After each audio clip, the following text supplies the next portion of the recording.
سلامونه دوستانو. نن په دې اړوند بحث کوو چې ولې ځینې خلک اروپاوانو ته نه ورځي.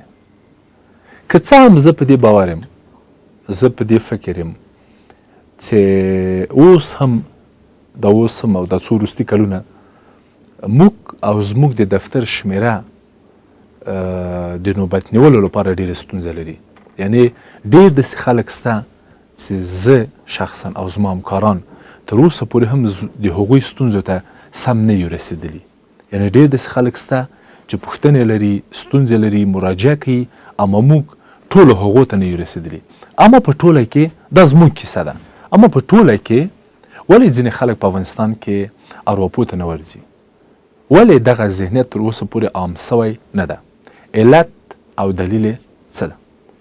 نن دقیقا په همدې اړوند غواړو بحث وکړو چې ولې اروپو ته نه ورځي. خلک ولې نه ورځي اروپو ته؟ خلک ستونزه لري که اروپو ستونزه لري؟ لومړی مورد چې غواړم اشاره ورته وکړم هغه دا ده چې اروپو ته تګ تر ننه پورې هم له بده مرغه ووایم چې د افغانانو لپاره ننګ ده. یعنې کله چې یو افغان غواړي اروپو ته ورسي داسې فکر کوي چې دی لیونی ده، دی ضعیفه ده، دی کمزوری ده، دی ناتوانه ده، او دا د یوه ضعیفه ذهنیت او د یوه خام ذهنیت او خام ذهن پیداوار او نتیجه ده. دویم مورد دا ده چې پوهاوی نه لري. یعنې په دې اړوند نه پوهېږي خلک چې ارواپوهنې ته تګ، اروپو ته تګ، د ارواپوهنې مرکز ته تګ یو نورمال چاره ده.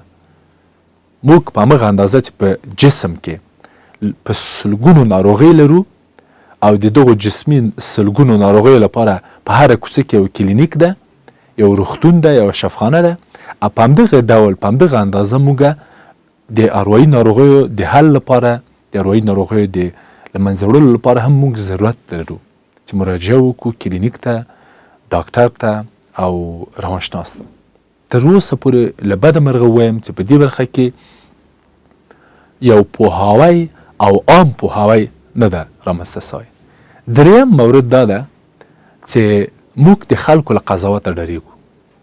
موږ فکر کوو که موږ څوک د اروپو په مرکز کې ویني، موږ څوک له اروپو سره ویني، نو کیدای شي قضاوت راباندې وکړي. زما یو ملګری و د تیر دولت د جمهوریت په وخت کې، دی د پولیسو قمندان و، د موږ د پوهنتون د پولیسو قمندان و. زه به چې کله پوهنتون ته رادننه سومه نو دی زما اشنا و، ملګری مې و. دی به زر راورسېده او له صنفه پورې یا له صنفه به چې راووتم تر دروازې پورې به کله کله د پوهنتون په صحن کې به ما سره درېده، کیسې به یې راسره کولې چې دا به څنګه شي، هغه به څنګه شي، ځکه زما اشنا و، دوست مې و. نو دته یو ورځ د خپلو هغه عسکرو ویلي و چې قمندان صاحب تاسو کومه ستونزه لرئ؟ قمندان ورته ویلي چې نه کوم ستونزه نه لرم. وایي والا خو موږ استاد سره ولیدلې، موږ فکر کوو چې ته به ستونزه ولرې. هغه ورته ویلي چې نه استاد زما اشنا ده، ملګری مې ده، اړینه خو نه ده چې هر څوک چې استاد سره درېږي هغه د یو بد انسان وي، یو بدبخت انسان دی او یو مریض انسان دی. زه کیدای شي یو ستونزه ولرم یا ونه لرم او کیدای شي زما اشنا یي. یعنې بحث دا ده چې خلک قضاوت کوي کله چې تاسو اروپو ته ورځئ، د اروپو مرکز ته ورځئ، د اروپو له درملنې لاندې راځي، خلک قضاوت درباندې کوي او دا قضاوت ډېر ناقص ده، ډېر خام ده. څلورم مورد دا ده چې د بدني ستونزو په اندازه یې نه پېژنو. موږ ډېرې داسې ناروغۍ شته زموږ په بدن کې چې د معدې د تکلیف په اندازه، د سرطان د تکلیف په اندازه، ناروغۍ په اندازه، د زړه د ناروغیو په اندازه، د بډوډو د ینې د سږو د ناروغیو په اندازه یې موږ نه پېژنو. بناً موږ برخورد او چلند مو دغسې ده. دا خپله یو علت ده. پنځم مورد دا ده ځینې فکر کوي که اروایي ستونزې درمان، ځینې داسې باور لري چې اروایي ستونزې درمان نه لري، یعنې اروایي ستونزې نه تداوي نه کېږي. ډېر داسې د لکنت لرونکي یا د ژبې بند لرونکي انسانان موږ ته راغلل چې موږ تداوي وکړه د دوی، او دوی په دې باور و چې دا د ژبې بندښت درملنه نه لري. ډېر داسې ناروغانو چې تکلیفونه و ستونزې راغلل موږ ته تداوي سول، دوی داسې فکر کوي چې دا تداوي نه لري. شپږم مورد دا ده فکر کوي چې اروپو نه زیارت او نور مرسته کوي. یعنې کوډې، جادو، تعویز، زیارت، شبګیرۍ، میالي بابا، شمس بابا نور زیارتونه چې په دې هیواد کې ستا او زموږ دعاګانو ته ضرورت لري او تاریخي اړخ لري، موږ ورځو هغو ته پناه وروړو په بدعتي شکل او په هغو باور لرو، اما په یو معاصر علم، په یو موډرن علم، په داسې یو علم چې نتیجه یې ورکړې ده، په هغه باور نه لرو. یعنې دغه د زیارت باور، د تعویض باور، د دودونو باور، د ساختونو باور، د سپېلنیو باور تر اوسه پورې په دې ټولنه کې ډېر زیات ده. اووم مورد دا ده چې کله کله فکر کوي خپله یې حلولی سي. په ځانګړي ډول نارینه په دې باور دي چې موږ خپله کولی شو خپلې ستونزې حل کړو او موږ باید خپلې ستونزې په خپله حل کړو، که موږ نارینه باید خپلې ستونزې په خپله حل کړي. دا یو بل مورد ده. اتم مورد دا ده چې په ځان نورو او ارواپو باور نه لري.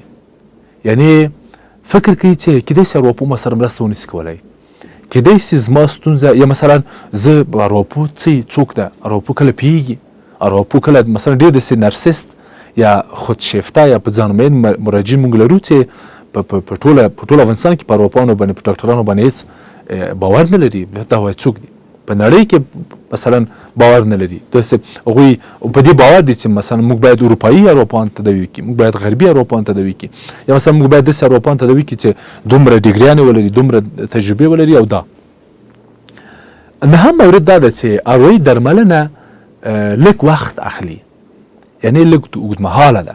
یعنې داسې نه ده چې تاسو یې ورسئ ډاکټر ته او هغه نسخه درته ولیکي او 2 میاشتې هغه نسخه وکاروئ.